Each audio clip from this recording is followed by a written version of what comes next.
Napoleon Marache and Paul Morphy play the Italian game with an Evans Gambit, a sharp, aggressive gambit where white sacrifices a pawn for rapid development and attacking chances. e4 e5 Both players begin with the king's pawn opening, a common and flexible choice for gaining control of the center.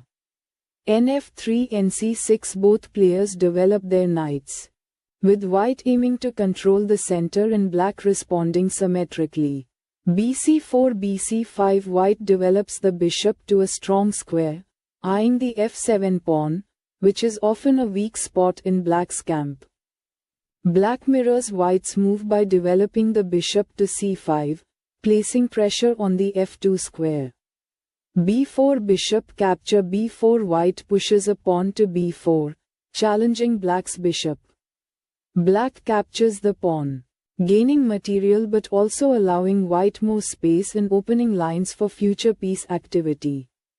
c3 Bishop a5 White pushes a pawn to c3, preparing to develop the d-pawn and support the center.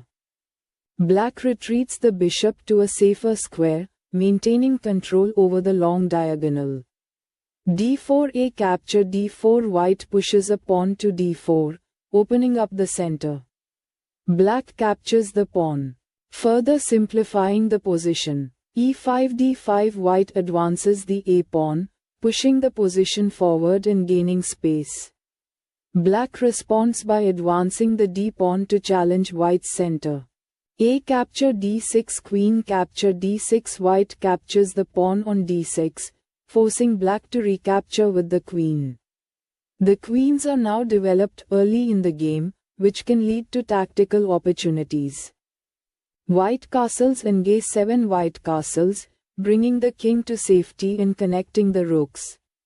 Black develops the knight to e7, likely preparing to reposition it or support future central operations.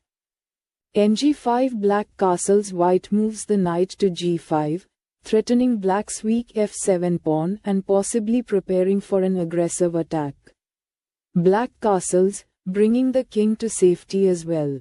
bd3 bf5 White develops the bishop to d3, eyeing the h7 pawn and putting pressure on the king side. Black responds by developing the bishop to f5, countering white's potential threats. B capture f5 N capture f5 White captures black's bishop on f5, simplifying the position. Black recaptures with the knight, maintaining strong central control and opening the g-file for potential rook activity. ba3 Queen g4 White develops the bishop to a3, attacking black's queen and limiting its mobility. Black moves the queen to g4, aiming to exert pressure on white's position. B capture f8 Q capture g4 White captures black's queen on f8, removing a major piece from the board. Black captures white's queen on g4, keeping the game balanced but with less material. ba3d capture c3 White moves the bishop to a3 again, aiming to control the long diagonal. Black captures white's pawn on c3, gaining another pawn but creating some weaknesses in their position.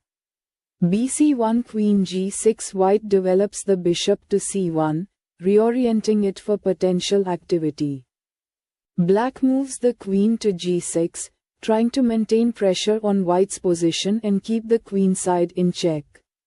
bf4 Rook d8 White moves the bishop to f4, increasing pressure on black's kingside and controlling key squares.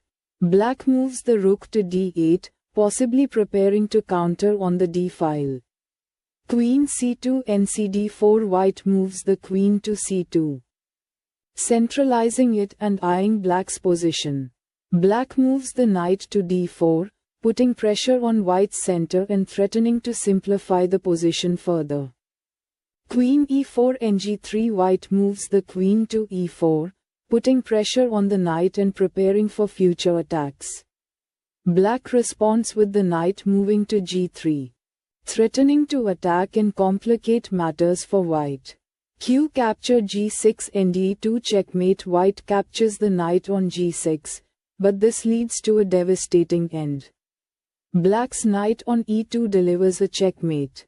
As the white king is now trapped and has no escape, the game ends with a checkmate by black. Conclusion: this game illustrates Paul Morphy's tactical brilliance and ability to exploit weaknesses. Early material imbalances, like capturing pawns, eventually led to a devastating attack. White's aggressive pawn pushes and knight development were met with strong defense and counterattacks from black.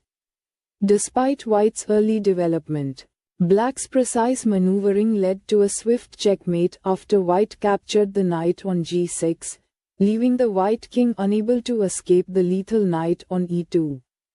If you're a chess lover, don't forget to like, share, and subscribe.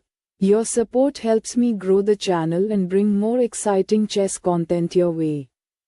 Let's build this community together. Thank you for being a part of the journey.